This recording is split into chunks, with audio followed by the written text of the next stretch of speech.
ચાલો આજે એક એવી રાતની વાત કરીએ જે શરૂ તો થઈ એકદમ સામાન્ય રીતે, પણ એનો અંત એક એવા રહસ્ય સાથે થયો જેનો ઉકેલ આજ સુધી નથી મળ્યો. આ કહાની છે આરવ મહેતાના ગાયબ થવાની. બસ એટલું જ. એક ક્ષણ પહેલા એ ત્યાં હતો અને બીજી ક્ષણે ગાયબ, જાણે હવામાં ઓગળી ગયો હોય. અને એના પછી બસ એકદમ શાંતિ, એવી શાંતિ જે ડરાવી દે. કોઈ ફોન નહીં, કોઈ મેસેજ નહીં, કશું જ નહીં. હવે આ આખું રહસ્ય સમજવા માટે પહેલાં એ જાણવું જરૂરી છે કે આરવ મહેતા હતો કોણ.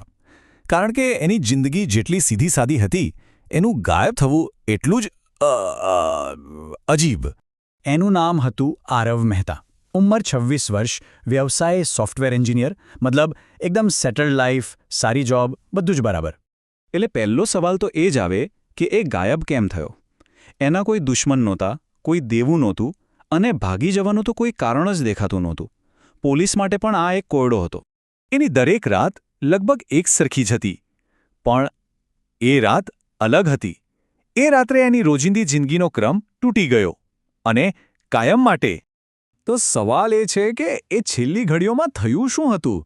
ચાલો એ ટાઈમલાઈન પર એક નજર કરીએ જે પોલીસે તૈયાર કરી છે. અને આ ટાઈમલાઈન જોયા પછી રહસ્ય ઓછું થવાને બદલે વધી જાય છે. એ જ્યારે એપાર્ટમેન્ટમાંથી નીકળ્યો ત્યારે એણે પોતાનું ચાર્જર સાથે ન લીધું. હવે જરા વિચારો, આ નાની વાત છે પણ ખૂબ જ મહત્વની. કોણ એવું હોય જે લાંબા સમય માટે ક્યાંક જવાનો પ્લાન કરતું હોય અને પોતાનું ચાર્જર ભૂલી જાય? આખી ગેમ છે ફક્ત 4 મિનિટની. રાત્રે 9:17 વાગે એપાર્ટમેન્ટમાંથી નીકળે છે. 1 મિનિટ પછી 9:18 વાગે પહેલા સીસીટીવીમાં એ એકદમ નોર્મલ ચાલતો દેખાય છે. પણ એના બરાબર 4 મિનિટ પછી 9:22 વાગે બીજા સીસીટીવીમાં એનું વર્તન બદલાઈ જાય છે અને એના તરત પછી એના ફોનનું સિગ્નલ ગાયબ, હંમેશા માટે. તો હવે તપાસ ક્યાંથી આગળ વધે? પોલીસ પાસે ફક્ત 2 જ સુરાગ હતા, કેમેરાના ફૂટેજ અને એના ફોનના સિગ્નલ. પણ આ સુરાગ જવાબો નહોતા આપતા, એ તો નવા સવાલો ઊભા કરી રહ્યા હતા. ચાલો પહેલા સુરાગની વાત કરીએ. રાત્રે 9:22 વાગે ફૂટેજમાં દેખાય છે કે આરવ અચાનક પોતાનું માથું પાછળની તરફ ફેરવે છે, જાણે એ કોઈને જોઈ રહ્યો હોય કે કોઈ અવાજ સાંભળ્યો હોય. પણ અહીં જ તો ખરી સમસ્યા છે. ફૂટેજમાં એની પાછળ કોઈ જ દેખાતું નથી. રસ્તો એકદમ ખાલી છે. તો પછી એણે રિએક્ટ કેમ કર્યું? એ કોને જોઈ રહ્યો હતો? આ તો હતો પહેલો સવાલ. હવે જોઈએ બીજો અને કદાચ સૌથી મોટો સુરાગ. એના ફોનનું સિગ્નલ એકદમ અચાનક બંધ થઈ ગયું, અને બરાબર એ જ જગ્યાએ જ્યાં એ છેલ્લી વાર દેખાયો હતો. આ કોઈ નોર્મલ બેટરી ડાઉન થવાની વાત નથી. એવું લાગતું હતું જાણે ફોનને જાણી જોઈને બંધ કરી દેવાયો હોય અથવા તોડી નાખવામાં આવ્યો હોય. બસ એ છેલ્લું લોકેશન હતું. એ પછી એ ફોન ક્યારે ઓન થયો જ નહીં.